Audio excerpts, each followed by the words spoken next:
Oke, assalamualaikum warahmatullahi wabarakatuh. Selamat pagi adik-adik sekalian. Kita di sini akan mengerjakan atau membahas mengenai latihan sumatif akhir semester 1 untuk kelas 5 ya, untuk mata pembelajaran pendidikan Pancasila. Oke, kita langsung saja. Yang nomor 1, sila kedua Pancasila mengandung nilai-nilai jelas. Itu adalah nilai kemanusiaan. Karena bunyinya apa? Karena bunyinya kemanusiaan yang adil dan beradab. 2, cinta tanah air Indonesia merupakan salah satu contoh penerapan Pancasila, yaitu sila. Nah, cinta tanah air itu kata kuncinya itu kan berhubungan dengan nasionalisme. Nah, kalau nasionalisme itu berhubungan dengan sila ketiga dari Pancasila yang berbunyi Persatuan Indonesia. Jadi jawabannya adalah yang B. 3, gotong royong di lingkungan masyarakat adalah suatu kegiatan yang dilakukan untuk kepentingan, kalau gotong royong itu untuk kepentingan seluruh warga masyarakat. Jadi jawabannya adalah yang D. Kemudian yang keempat, perhatikan pernyataan-pernyataan berikut. Pernyataan yang tepat tentang gotong royong ditunjukkan oleh nomor membuat pekerjaan menjadi lebih ringan. Ini benar. Dilakukan secara sendiri-sendiri. Ini jelas bukan. Dapat membina kerukunan. Itu jelas benar. Jadi pernyataan yang benar adalah 1 dan 3, yaitu yang C. Berikutnya yang 5. Berikut yang bukan merupakan nilai-nilai yang terdapat pada kegiatan gotong royong. Nilai-nilai yang terdapat pada kegiatan gotong royong yang bukan ya adalah, nah, kita evaluasi satu persatu. Persatuan itu ada, individualis itu bukan, kekeluargaan iya, rela berkorban iya. Itu gotong royong itu cerminnya itu adalah persatuan, kekeluargaan, rela berkorban. Sedangkan pertanyaannya tadi kan yang bukan, berarti jawabannya adalah yang B. 6. Norma yang dibuat pemerintah dan berdasarkan undang-undang adalah norma jelas hukum ya. Yang D. 7. Contoh norma kesusilaan adalah, contoh norma kesusilaan mengetuk pintu saat bertamu ke rumah orang lain. Nah, kesusilaan itu tata susila ya. Yang lebih tepat menghormati agama orang lain, bukan. Membayar pajak tepat waktu itu masalah hukum. Mengetuk pintu itu norma, bukan kesusilaan ya. Yang lebih tepat 7 adalah berbicara dan berperilaku jujur. Itu adalah norma kesusilaan. Jadi jawabannya adalah yang B. 8. Pernyataan yang benar tentang kewajiban. Kewajiban itu sesuatu yang harus kita laksanakan.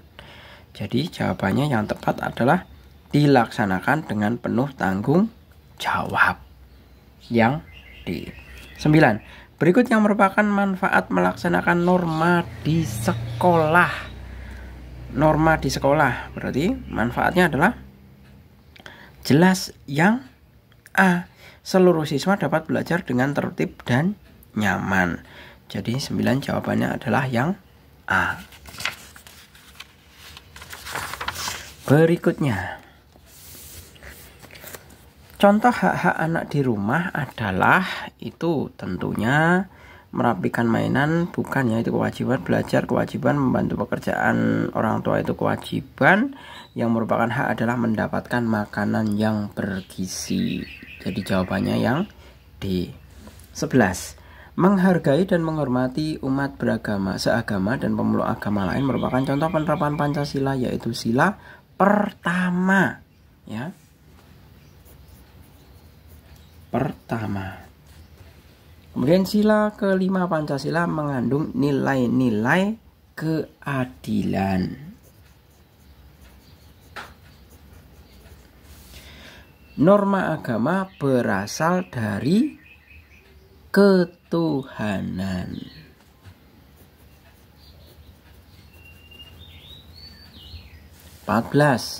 Sesuatu yang harus kita peroleh setelah melakukan kewajiban dengan baik disebut hak. Ini pertanyaan hiburan ini. Contoh kewajiban anak di lingkungan masyarakat yaitu kewajiban menjaga kebersihan lingkungan. Jadi kalau kalian mainan di luar rumah itu mestinya menjaga kebersihan, itu juga merupakan salah satu contoh kewajiban. Jadi di sini menjaga kebersihan lingkungan. Apa arti Pancasila sebagai dasar negara? Jelaskan. Kita diminta untuk mengartikan mengenai arti Pancasila sebagai dasar negara. Berarti kita bisa menjawabnya dengan sebagai dasar negara itu Pak Jul tulis di sini ya. Nomor yang pertama, arti Pancasila sebagai dasar negara adalah sebagai acuan dasar dalam menjalani kehidupan sehari-hari, atau kegiatan boleh, sebagai acuan dasar dalam menjalani kehidupan sehari-hari. 2. Tulislah 2 manfaat menerapkan nilai-nilai Pancasila dalam kehidupan sehari-hari. Nah, manfaatnya memudahkan pekerjaan,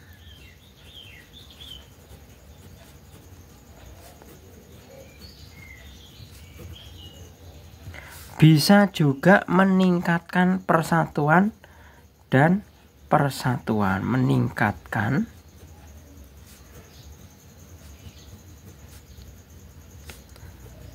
dan kesatuan. Nah, ini sebenarnya yang pertama itu meningkatkan persatuan dan kesatuan. Nah, dengan adanya persatuan dan kesatuan itu akan memudahkan pekerjaan. Seperti itu. Lanjut, nomor ini bukan 1 2 ya, 16, 17, 18. Nah, 18, tulislah sila Pancasila yang sesuai dengan kegiatan pada gambar berikut. Nah, nomor 1 ini adalah, ini sedang apa ini? Oh, ini menyelamatkan korban banjir. Nah, berarti ini pakai perahu ya. Itu bisa dikatakan ini kan urusan kemanusiaan ya, berarti sila kedua. Yang A itu sila kedua.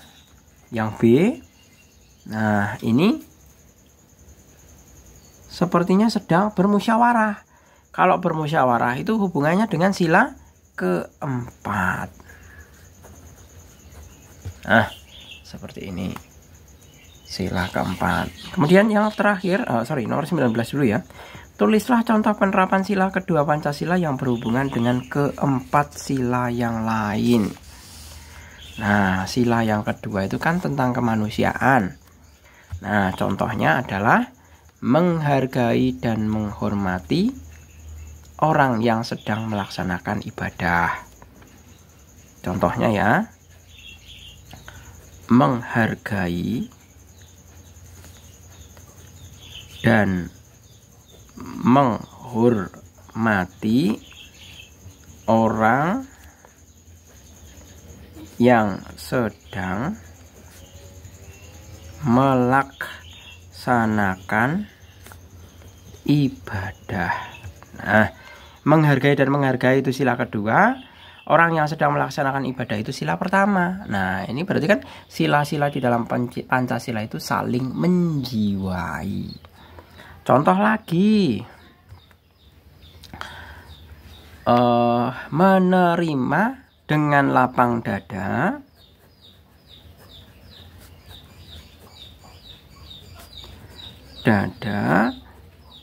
menerima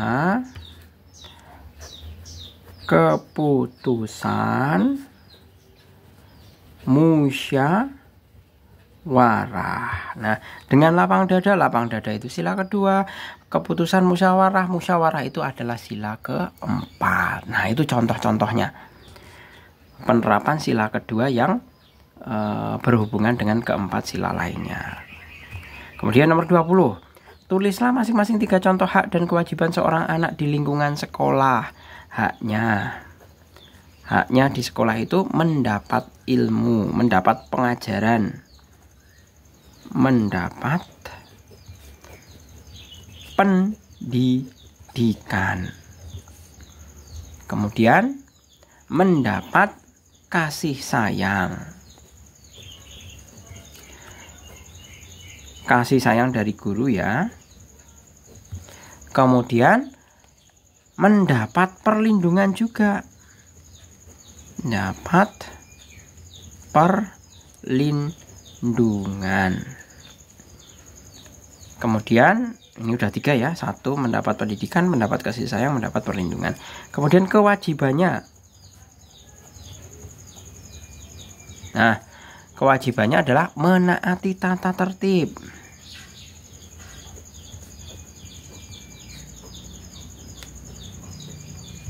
Menaati tata tertib, menghormati guru.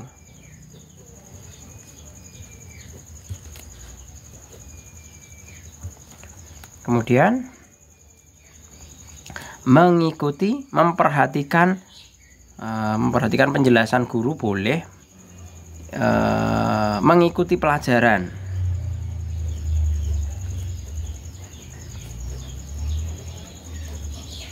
Nah, seperti itu. Beberapa contoh hak dan kewajiban seorang anak di lingkungan sekolah. Oke, gitu ya, saya rasa cukup. Semoga bermanfaat. Kita lanjut pada video pembahasan soal UAS yang mapel yang lain, bisa matematika, IPAS maupun bahasa Indonesia. Nanti silahkan cari di playlist ya. Gitu, terima kasih, selamat pagi. Assalamualaikum warahmatullahi wabarakatuh.